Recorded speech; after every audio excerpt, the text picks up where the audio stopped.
We ready? Yes. I'm Randy Siegel, and organizations hire me to work with their high potential employees in leadership and communication skills. Now, unlike some of the speakers, I'm more of a workshop giver. And the two workshops that seem to be the most popular, which are the most popular, are Powerhouse Presenting, and then one I do that's based on a book that I wrote called Engineer Your Career, on how to package, present, and promote yourself. So, in a very short period of time, I'm going to do a drive-by shooting on both of them and give you some idea of what I do. So we'll begin with presentation skills, because research says that the number one determinant for both social and for professional success is our ability to communicate. And let's face it, there ain't anything harder when we're communicating than when we're presenting. In fact, a lot of my clients tell me that they'd rather eat glass, right? So, what makes up the credibility of a speaker?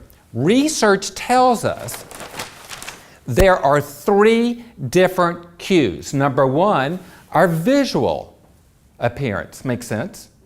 Number two, our vocal ability. And number three, our verbal, the actual words that we use. Now, of these percentages, 55, 38, and 7%, which do you believe has the most? Which is 55%? Visual, vocal, or verbal?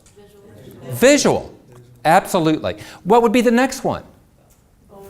Vocal. Did you hear what you guys just told me? 93% of your credibility as a speaker is based on nothing but visual and vocal cues. And yet, what do we flip out about? The words we're using, right? Let's think about politicians for a minute, huh?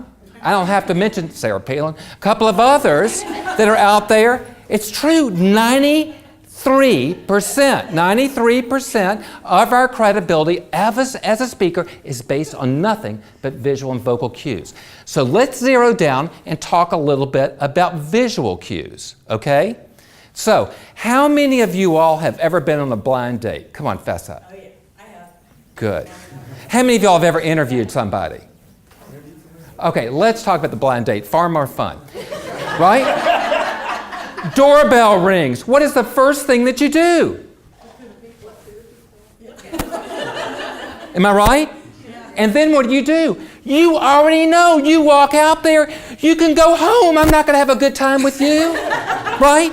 You know, it's true. Or you're interviewing somebody. You go out in the lobby. You shake their hand. You can go home, loser. I'm not going to hire you. You already know. Research tells us, in fact, it's called the 4-second window. Research tells us that within 4 seconds we know. In fact, they tell us that we receive over 100 messages per second. 100 messages per second when we meet somebody. Now, most of those are subconscious, but still. So, when we present, what would be the areas that would make up that visual? What would be the areas that would make up that 55%? What would you guess? Face?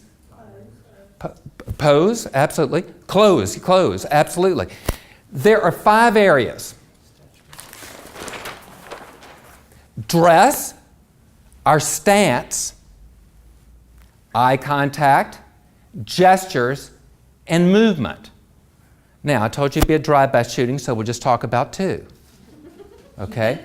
We'll talk first about stance. So everybody stand up. Come on, stand up.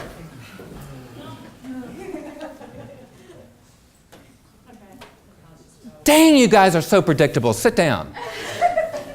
Now, this is especially true for young women, and we've got some young women that are in our group today. I'll pick on the men a little bit later, okay? But for women particularly, I see a lot of times that when they stand up and present, they do this, or they do this dancer's position. What is this? Second, first, third? Knew it was a number. Okay, so everything you do in life sends a message. So when I stand and present this way, if you were to push me, or you were to push me, where would I go?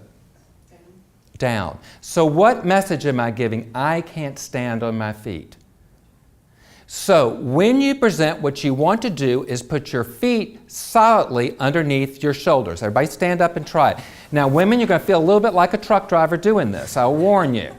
But this is a power position. And if you get nervous when you present, if you bend your legs a little bit, they'll act as a shock absorber. Okay?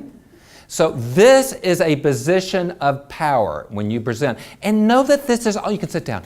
Know that this is also true when you're in the hallway talking to your boss. You don't be standing here like a teapot with your hips shot out, right? You want to put your weight equally distributed with your feet underneath your shoulders. Now, I said to pick on the men, so I'll just jump ahead a little bit on gesturing. If you watch a man when he presents to a powerful woman, almost 9 times out of 10, he will do this. It's true, true. Okay, so that stance. It's true. That stance. Let's talk about eye contact. How many of you all took speech class in college? Oh yeah. That's good. Love that. What did they tell you about eye contact? Do you remember? Look at everybody. My favorite, I call it the sprinkler head. I'm here today. You know, to do a little drive-by shooting. Or my favorite is, they would say, look at the exit sign, that way you won't get nervous. So if connection is the most important thing when you present, how in the world am I going to connect when I'm doing this? Or my personal favorite is, look at their forehead, not at their eyes, and that way you won't get nervous. Well, if I do that, you're going to run into the bathroom and go, when did the Z get there? Right? Right? Where do they learn that crazy stuff? So this is hugely important. You must remember one thought per person. One thought per person. You have one moment. We just had a moment. So what happens is communications then becomes nothing but a series of one-to-one conversations. Now, that's presentation skills. We're going to zoom up, and in 3 minutes or less, I'm going to share with you a model that I wrote a book on called Engineer Your Career. So fasten your seatbelts. This is how you package, present, and promote yourself. It's based on 4 Ps. We've just talked about presence, but I want to talk about personhood, and George talked a little bit about this. In order to be your best in the business world, you've got to have a sense of who you are. You must have self-awareness. You must have self-acceptance. We all have that inner critic. And you must have self-disclosure, the ability to share who you are. Just like your organization has a purpose or mission statement, you must have a purpose or mission statement.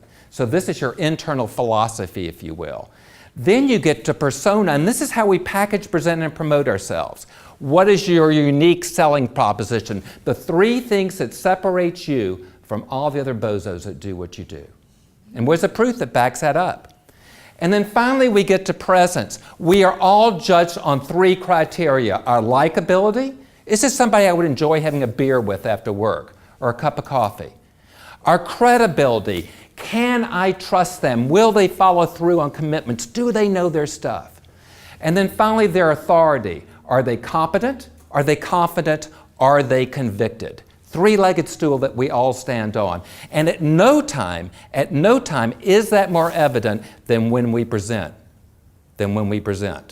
So this is a model that I do a program on that can last anywhere from an hour and a half to all day. So, in closing, my wish for all of you is that you stand fully in your power and that you become the full expression of all you are. And how do you do that? You do that by packaging and presenting and promoting your best self. Thank you.